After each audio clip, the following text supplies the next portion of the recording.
Maraming ibang mga nagpapaupa ng kwarto na walang mga kontrata, walang resibo, napakataas ang singil ng kuryente.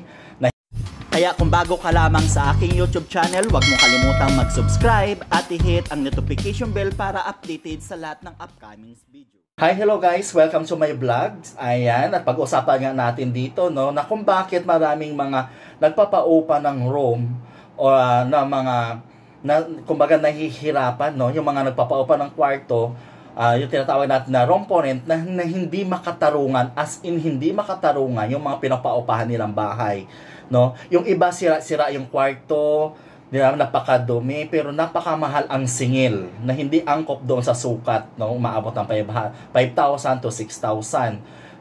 Tapos yung tubig, napakamahal ang singil, umaabot ng 400. Hindi naman lahat kasi yung iba 150, may 200. And then yung sa kuryente, napakataas, 18, minsan pa nga may sumisingil ng 22 na hindi naman yun ang cubic meter ng kuryente na sinisingil, di ba? So maraming maabuso, no? Mga hindi walang mga kontrata, walang mga resibo na binibigay, at wala mga, alam ko mga hindi pa yan nakarehistro sa BIR, pero grabe yung ginagawa niya, pananamtala, no, sa mga nangungupahan, sa mga workers at saka sa mga estudyante, no. At ang dahilan nga nila is sentro, malapit daw sa lahat. Hindi yun tama. Ang tanong, nagbabayad ka rin ba? Nagbabayad ka ba ng tax sa pinapaupahan mong mga kwarto?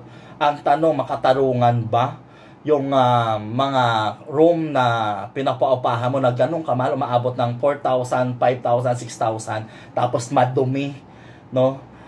May mga sira pa. Kung baga nasa probinsya ka, mas malinis pa yung kubo, no? O kahit yung kusina ng kubo, 'di ba? Masyado mapagsamantala yung iba na dapat bigyan din ng tuunan din, or bigyan din ng panahon para pag-usapan ng LGU yan, no, o kaya ng pamahalaan natin about sa mga napang-uupa. Kasi kawawa din, no, marami sa ating nagtitipid, mga naghahanap ng mga kung saan sila nakakamura. Kasi nga, siyempre, marami silang gastusin para sa pamilya nila. Kasi yung iba sinasabi niya, kung ayaw mo ng ganito, ganyan, di umanak pa ng mas mahal at mas maganda. Kung ayaw mo dito, diwag. Yung parang mga gano'n, yung parang mga napaka-rude pa, mga bastos pa, kausap yung mga iba na nagpapaupa na akala mo, nakikita mo na nga na gano'n yung sitwasyon ng kwarto na pinaupahan mo, parang sila pa yung galit, no? So, hindi naman nila lahat, ulitin ko, hindi ko nila lahat ng mga nagpapaupa, pero mas marami sa kanila yung gano'n, guys. Alam ko, 'di ba? Maraming nakaka-encounter niyan, halos lahat yan na encounter ng mga katulad kong ordinaryong tao. 'Di ba, guys?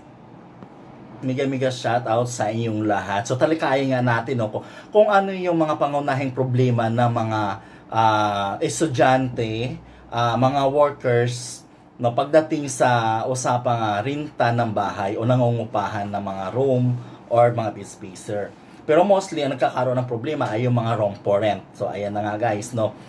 So kasi karamihan yung mga nagpapaupa ng bahay, yung nagro-room for rent, no, karamihan dyan sa kanila mga hindi nagbabayad ng BIR, no? Marami sa kanila hindi nagbabayad ng BIR. Tapos walang mga kontrata. Ayan. Tapos yung singil nila sa kuryente napakataas. And then ganun din sa tubig. Ayan. So, yan ang mostly na naging problema ng mga nangungupahan. So, unang-una. So, maraming nagpapaupa ng room, no, na walang mga kontrata. So verbal lang yung usapan, no. So nandoon yung problema sa room is yung napakaliit. Sasabihin nila na 1 to 2 person, pero yung space napakaliit. Parang tapos yung presyo nasa 4,000, 5,000, 6,000. Yung parang hindi siya makatwiran or hindi siya hindi, parang ang hirap mo i-compare or ang hirap mong isipin na yung sa amount na yon na 5,000 or 6,000 na room, yung space mo is gano'n lang kalaki, napakaliit, no? Napakaliit. Tapos, ang problema pa dyan, yung may sarili kayong submeter. May mga sarili kayong submeter, pero yung submeter mo, submeter mo para sa tubig, submeter mo para sa kuryente na konsumo. Mostly yung konsumo dyan ng kuryente, napakamahal, no? Yung bawat cubic per meter nila, napakamahal ang singil ng mga nagpapaupa. Ganon din yung sa tubig. Pero yung iba, marami naman dyan, hindi naman nila lahat. Pero yung iba, iilan lamang, no, na naningil sila kung ano yung singil ng per cubic meter, yun lang din ang sinisingil nila sa mga nangungupahan. Then ganoon din yung sa tubig, na yung iba pag per head 150 to 200, mayroon dyan, may mga room tayo may encounter na yung singil nila sa tubig per head is 400 or minsan umaabot pa nga daw ng 400 plus. Imagine guys, 'di ba? Paano workers ka, student ka, so wala ka lagi sa bahay, pero yung per head mo a month ng tubig is na 400, no, 'di ba? Hindi makaano, no, 'di ba? Parang hindi naman ganun kaano 'yon. Ganun din yung sa kuryente, 'di ba? Tapos ang gamit mo electric pan lang, 'di ba? May plancha ka, bihira ka pa magplancha, ganyan. Parang napaka-questionable talaga na bakit ganun kamahal. Kasi sabihin natin sentro yan, malapit sa lahat, pero hindi dapat valid reason yun eh. Kasi isipin mo, parang hindi makatwiran, ano, yung space na binayaran mo, napakaliit, tapos yung mga sa tubig mo, sa kuryente, hindi makatwiran, hindi makatao talaga. Tapos wala pa namang kontrata. Siyempre, ikaw, darating din yung time na wala kang kontrata, and then, may mga case kasi na mga nagpapaupa ng room na pag tag-init, hindi mo makikita lahat ng problema doon. Once na nag-start yung tag-ulan, doon mo na makikita lahat ng problema doon sa room na pinag-upahan mo. So ngayon, siyempre, yung iba dyan, hindi nila binabalik, non-refundable yung deposit.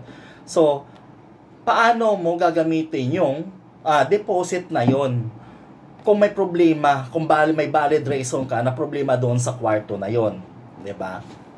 So imposible magtatagal ka pa, magi-stay ka pa doon, no? Na instead na tinapos mo na lang yung monthly payment mo doon para at least pwede mong mabawi na lang yung deposit mo, kahit sabi mong non-refundable yan, as long as valid naman siguro yung reason mo, so pwede yun. For example, nangyari sa akin, no, yung isang kwarto, halos isang buwan na hindi ko tinutulugan kasi nga tumatagas yung tubig sa flooring at ganoon din sa pader.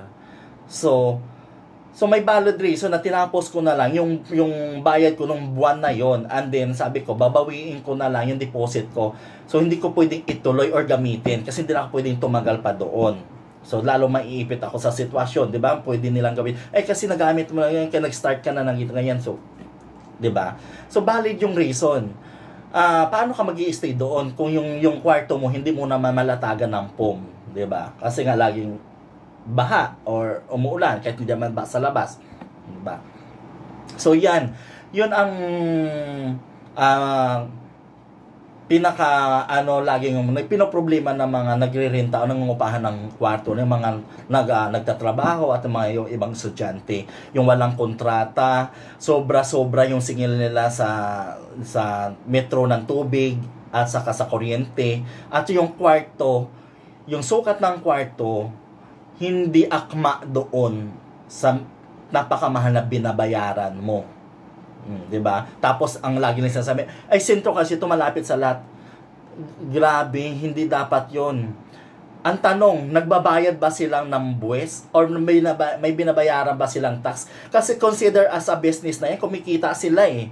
Dapat yan, pinupukusan din natin, na dapat ng gobyerno din natin yan. Yung mga nagpapaupa ng kwarto, ng mga nagparorong rent na yan, 'di ba? Kasi marami diyan, hindi ko naman nila lahat, pero marami yung mga sinasamantala nila yung pagkakataon, no? Para masyado naman nila inaabuso yung mga na nagtatrabaho, yung mga estudyante. Kahit sabihin mo nagtatrabaho yan, kailangan din nila magtipid. Nagtitipid din naman yan kasi marami din silang responsibilidad or duties and responsibility nila para doon sa pamilya nila, kaya din sila nagtitipid. Yung nagtitipid ka nga, pero Wala. 'Di ba? Buti kung sulit eh. Sulit yung binayad mo na mahal sa sukat ng bahay o ng room na inuupahan mo.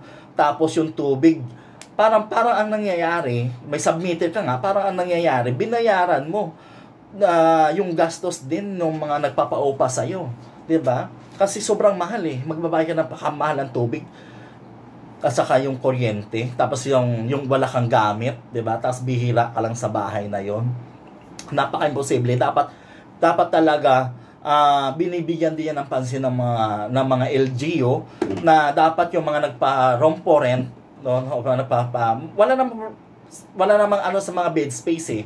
Diba? Mostly nagkakaroon ng problema yung mga workers and students is yung mga sa room for rent talaga na walang kontrata, ulitin ko, walang kontrata, napakaliit ng kwarto, napakamahal ang singil ng tubig at kuryente. Ayun, 'di ba? Tapos sabi sila pa yung galit kasi nag-complain ka, ganun. Kasi lahat naman tayo may rights eh. Kasi nag-complain ka nga kasi aware ka, 'di ba? May alam ka na parang yung ginagawa nila hindi tama. Sabihin nila gano'n na kung namamahalan ka, lumipat ka doon sa ganito ganyan. Tapos hindi makatarungan yung binayad, yung kwarto, sukat ng kwarto, hindi makatarungan doon sa napakamahal na binayad mo. Ganon din yung kuryente, tubig. 'Di ba? Hindi makatarungan. 'Di ba? Tapos mayroon pa diyan, okay kung maganda siya eh. Minsan diyan akala mo hindi makatarungan yung kwarto, magugulat ka na lang, ganito ka kamahal, tapos bakit ganito yung itsura ng kwarto? 'Di ba? Hindi mo ma-explain. 'Di ba? Para masasabi mo na lang na bakit parang mas maganda pa yung kusina mo. Parang ganon. Mas maganda pa ata yung kusina, mas maayos pa ata yung CR, parang ganon. Kumpara doon sa kwarto. 'Di ba? Mostly hindi makatarungan talaga. Kaya dapat talaga sana sa LGU or sa mapabatas din yan na yung mga nagpapaupa ng kwarto o ng bahay, 'di ba? Kasi kawawa din naman yung mga nangungupahan. Talong-talo talaga sila kasi hindi makatarungan, as in hindi makatarungan lahat. No? Hindi porke may trabaho yung tao, samantalahin nyo din. Hindi porke malapit sa lahat, isamantalahin mo din. Yun ang lagi yung bukang bibig. 'Di ba?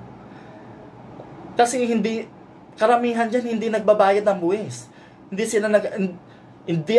pa nga atay rin nakarehistro sa City Hall o hindi wala nga sila sigurong barangay permit para magpa-upa ng bahay. Yung mga nagpa-upa nga dyan, dapat nga may mga fire extinguisher yan.